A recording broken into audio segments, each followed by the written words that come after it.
es de hábito nocturno y muy en la madrugada. Entonces yo diría que... ¿Madrugadora? Total, entonces Ay, al agricultor se le vuelve muy difícil salir de noche a mirar si está... Con el cambio a los árboles de aguacate, donde no va a haber pues pisoteo permanente y menos de animales de 500 kilos o de 400 kilos, entonces los procesos erosivos, los procesos mecánicos que inducen a erosión van a ser mucho menores. Se detienen. Que por eso ellas tienen que colocar en lo que haya para poder sobrevivir.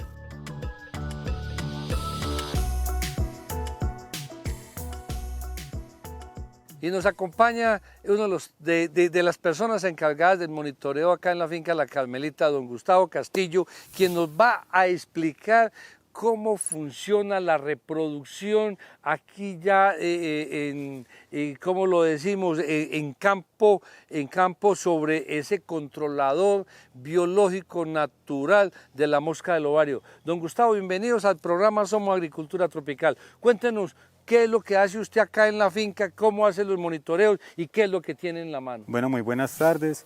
Mi nombre es Gustavo Alberto Castillo. Soy monitor del predio La Carmelita. En este cultivo de aguacate, mi labor es monitor de plagas y enfermedades.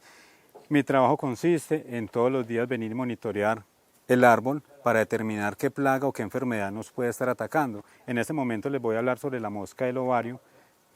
Que nosotros, ¿qué venimos a hacer a campo? Recolectamos los frutos que están contaminados, los recolectamos en unas bolsas, los llevamos a un laboratorio donde los metemos en estos tubos que están compuestos de 2 cámaras para allí poder determinar qué control biológico tenemos y cuánto tenemos para así mismo venir a campo y poderlo liberar. Entonces, una conclusión, amigos productores. Tenemos esta cámara. Esta cámara tiene, este tubo, tiene 2 cámaras, una acá y otra acá, ¿sí o no? Exactamente.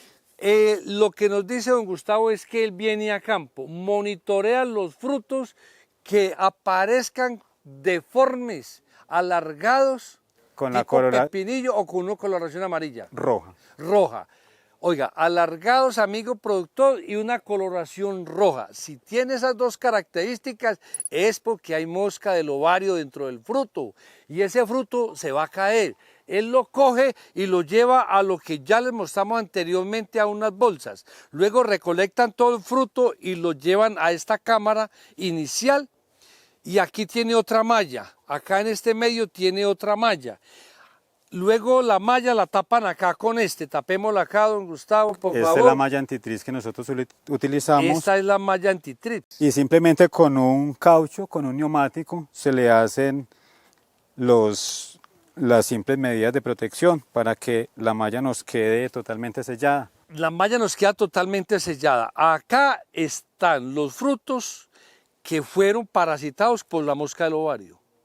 Como ya dijimos, que la mosca del ovario es parasitada por un insecto parasitoide donde ponen los huevos. Entonces, una vez se reproduzcan las larvas de los parasitoides, pasan por esta malla antitriz, ¿es correcto? Sí, señor. Y quedan acá en esta otra malla. Entonces ya uno viene a monitorearlos y los que hayan ahí simplemente viene y los libera en campo para que sigan con la misma función. ¿Entendieron, amigos productores? Liberamos ya los huevos que eclosionaron y salen los parasitoides, los liberan en campo para que sigan trabajando y sigan parasitando los demás huevos de la mosca del ovario. Es un método sencillo, pero que no se conoce en el medio, y esta es una primicia para ustedes, amigos productores, de cómo controlar mosca del ovario.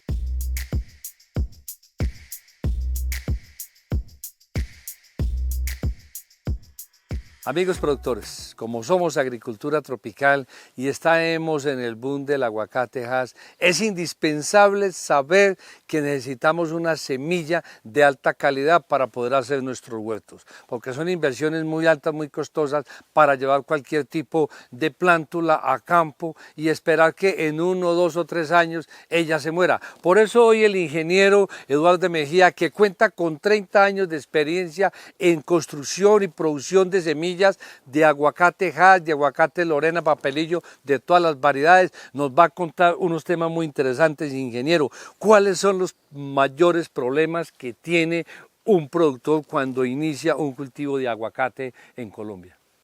Bueno, yo pienso que uno de los principales problemas que hemos tenido el desarrollo de la permacultura en Colombia es precisamente el material de siembra. Material vegetal de siembra. El material de siembra ha sido un problema muy complicado porque eso está causando que las aguacateras estén teniendo una longevidad muy corta.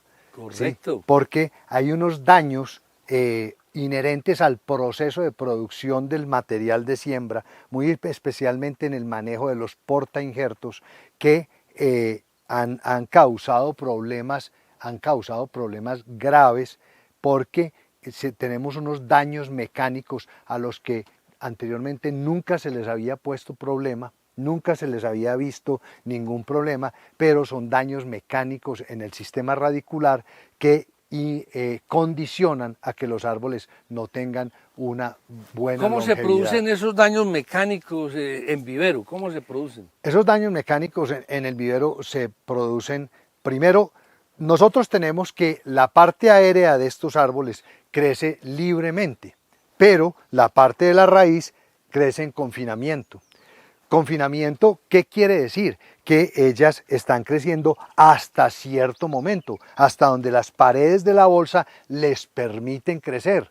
Entonces, ¿qué pasa? Si yo tengo una planta que está creciendo acá y la raíz llega hasta el borde de la bolsa, ¿cierto? Entonces, esa termina su crecimiento lateral ahí y empieza a hacer crecimientos en ángulos de 90 grados, ¿cierto? Y después empieza a hacer una cosa que impide la buena traslocación de la savia bruta, que es lo que extrae ese sistema radicular del suelo. Oiga, amigo productor, ojo con eso, la bolsa tiene mucho que ver, su tamaño, todo el sustrato que hay en ella y por consiguiente la semilla, ingeniero, por supuesto la semilla. Vamos a ver allí más adelante cómo se desarrollan estos arbolitos, estas semillas en una bolsa adecuada para la producción de aguacate.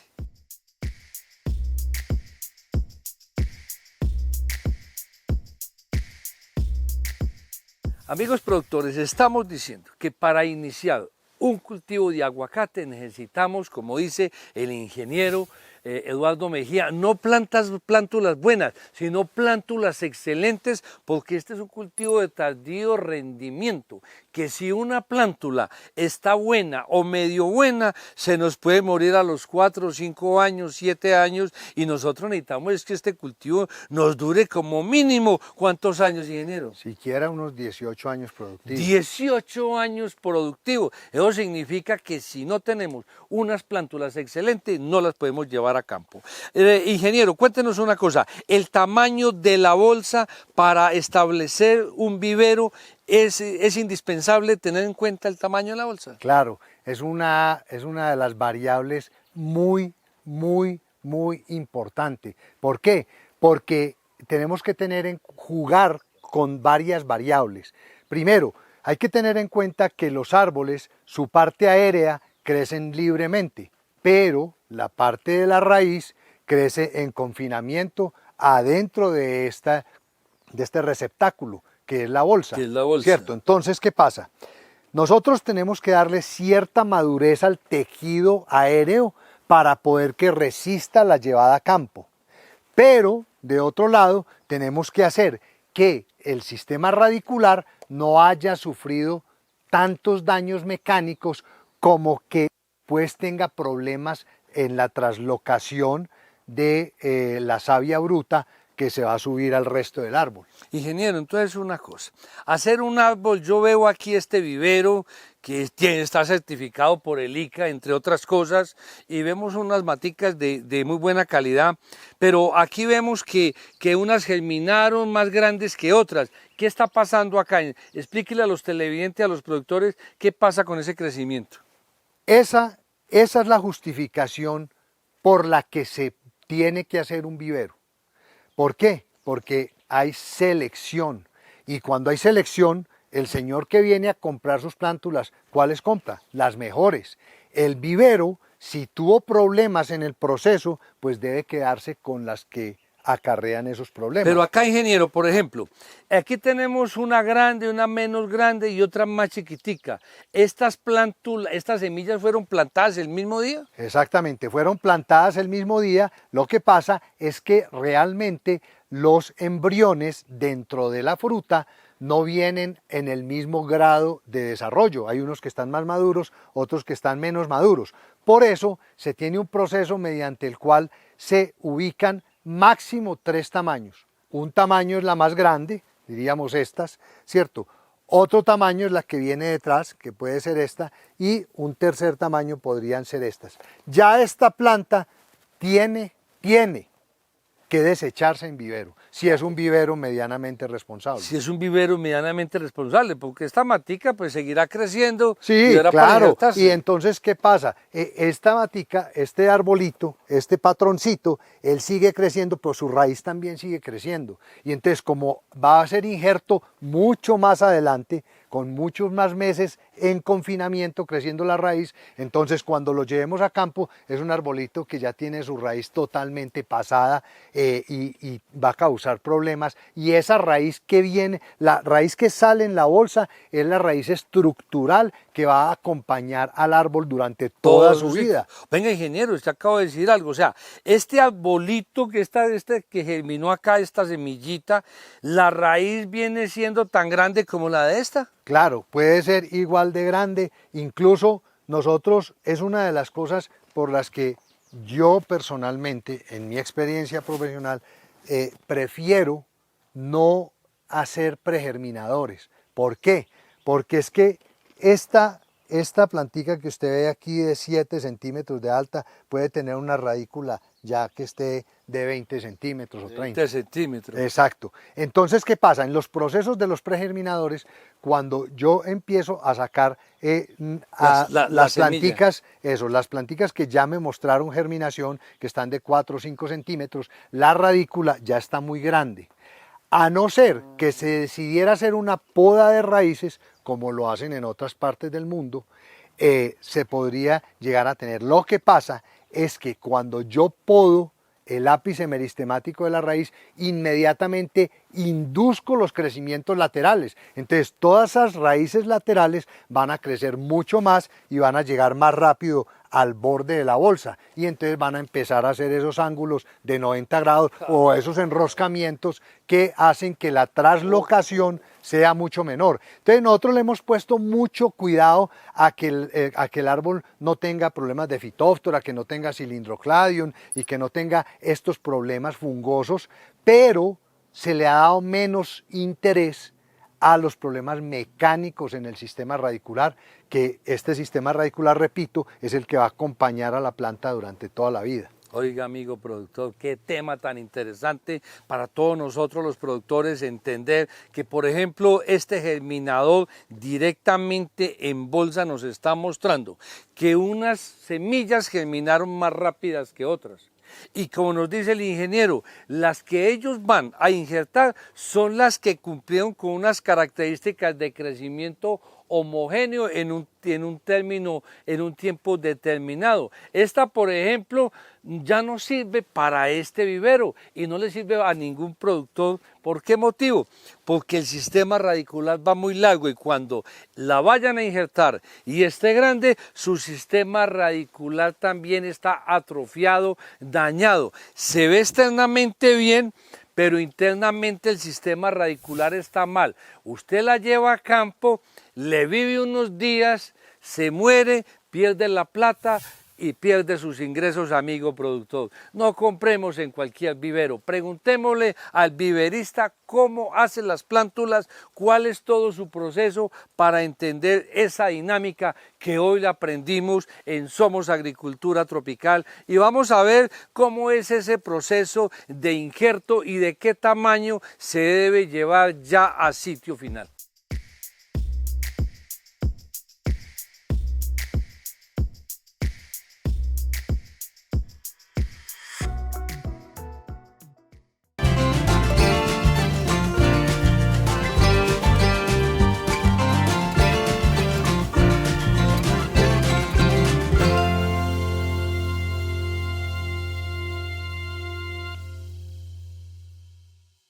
Ingeniero Eduardo, hay otro inconveniente que tenemos los productores que iniciamos un cultivo de aguacate. ¿Cuál es el tamaño ideal después de que se injertó para sembrar una plántula de aguacate? Bueno, entonces hablábamos de dos variables que hay que tener en cuenta. Primero, nosotros no podemos tener bolsas gigantes.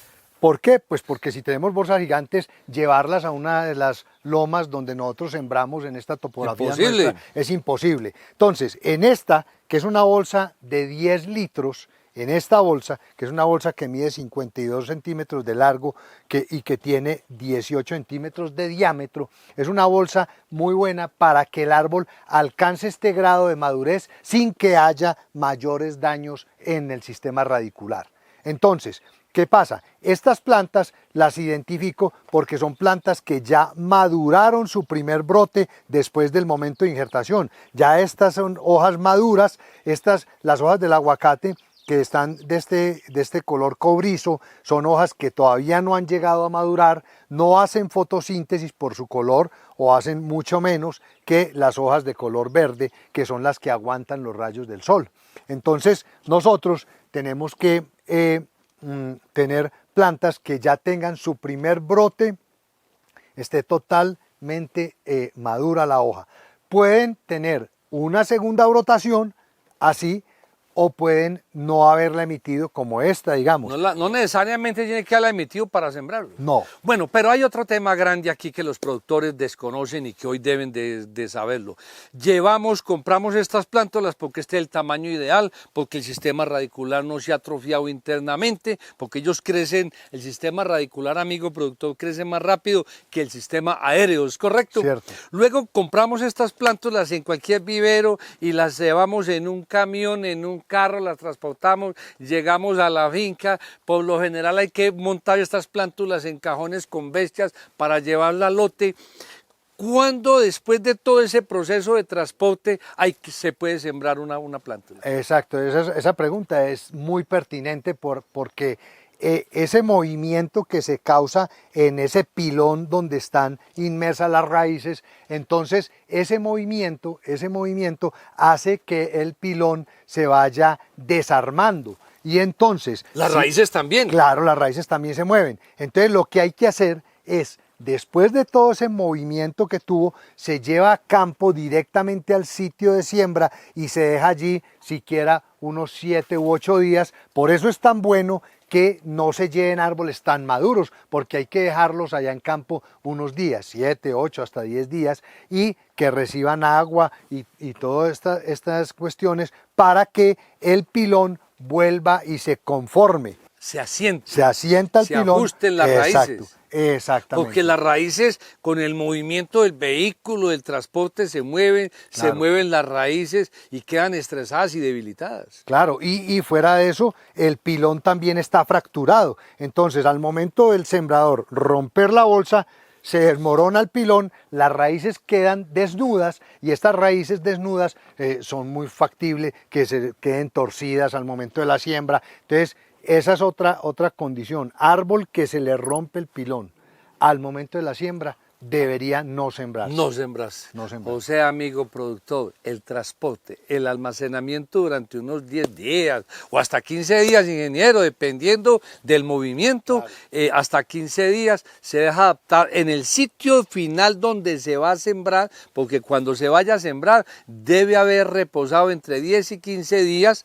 ¿Para qué? Para que el pilón vuelva y quede en su sitio, las raíces vuelvan a quedar en su sitio y se puedan sembrar adecuadamente. Ingeniero, no queda más que agradecerle a nombre de todos los productores de aguacate que nos están viendo en este programa, por todo lo que nos ha explicado rápidamente. Sé que faltan muchos temas. Usted lleva 30 años trabajando el aguacate, haciendo viveros, viendo cuáles crecen, quiénes se mueren, y ese aprendizaje no es gratis. Son amigos, 30 años de experiencia de un ingeniero. Ingeniero, muchas gracias por las explicaciones que le ha dado a todos los productores de aguacate Hass en Colombia. Bueno, yo primero que todo estoy muy agradecido porque me hayan invitado y porque crean ustedes en un proceso de estudio que también lleva esto, y llevar esa cantidad de tiempo en campo es demasiado interesante, y como le digo, cometiendo pues muchos errores en el camino, y se ha ido aprendiendo, y me pongo muy contento de poderlo compartir con los agricultores, y espero que sea de mucha ayuda pues para todo el que quiera iniciar sus procesos comerciales de siembra de proyectos de aguacate. Amigos productores, hemos venido viendo todo el proceso de cómo hacer un cultivo de aguacate, control de plagas y enfermedades. Y aquí tenemos a don Oscar, que nos va a decir cómo se hace una injertación que quede bien, que no genere problemas fitosanitarios. Oscar, cuéntele a todos los televidentes y productores cómo injerta usted, por favor. Cuéntenos cómo lo hace. Bueno, sí, señor. ¿Cómo están? Lo que vamos a hacer es lo siguiente. En primera ocasión, nosotros debemos seleccionar la yema. Vamos a un lote y a un árbol que esté totalmente sano, no tenga nada de alguna enfermedad de ninguna manera, ni a su alrededor tampoco. Segundo, vamos a ver que la yema, que sea totalmente productivo y que la yema no esté florecida, de ninguna manera.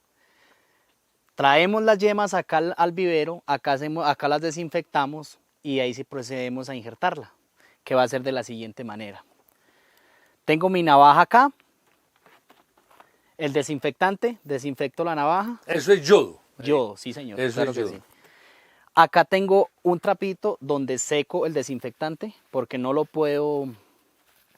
No puede cortar con el yodo encima. Es correcto, sí, señor. Ahora sí, venimos y cortamos acá, de esta manera. Ahí está cortado. Cogemos la yema, hacemos la espátula acá.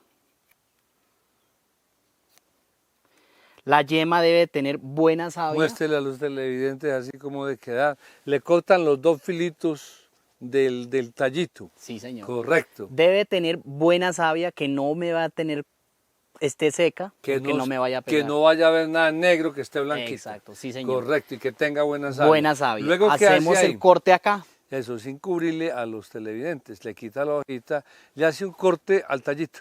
Sí, señor. Ojo que mire la distancia del tallito. Continuemos, don Oscar. Debe ser, el corte acá al tallito debe ser por la mitad. No puede ser que un lado quede más grueso. Más que el ancho otro. que el otro, ojo. Debe ser bien por el centro. Sí, señor. Incrustamos la yema acá, que me quede bien tapadito el borde que yo lo hice. Ajá. El corte. Que quede bien acá, que Y bien el centradita. corte quede bien a nivel de este. Sí, Correcto. y cada yema debe tener el tamaño del patrón, del tallito. El grosor. El grosor. El grosor de la yema, este es el patrón y este es el injerto. Deben ser del mismo diámetro o grosor. Y acá procedemos a amarrar.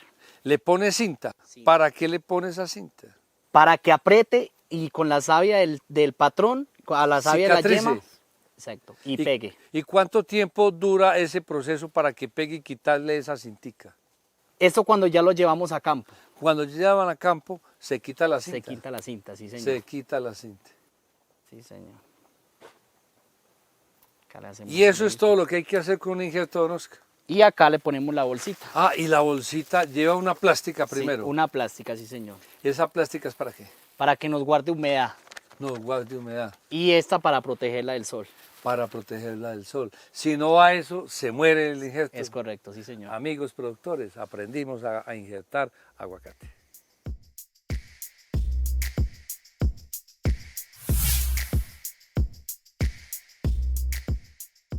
Bueno, amigos productores, hoy estamos terminando nuestros programas sobre agricultura tropical, que mostramos un modelo de desarrollo en la producción de aguacate Hass en las cordilleras quindianas, municipio de Pijao, donde podemos mostrar la sostenibilidad de los cultivos, la regeneración del medio ambiente, como son los suelos que pasan de un sistema de pastoreo intensivo a un sistema forestal productivo, protector, donde confluye toda la biofauna, la avifauna y sobre todo ese impacto social y económico. Doctor Soto, muchas gracias por permitirnos estar acá en semejante finca tan agradable, este proyecto agrícola tan próspero que el país debe conocerlo, porque en verdad aquí hay un manejo y un control de plagas y enfermedades muy interesante para todo el país.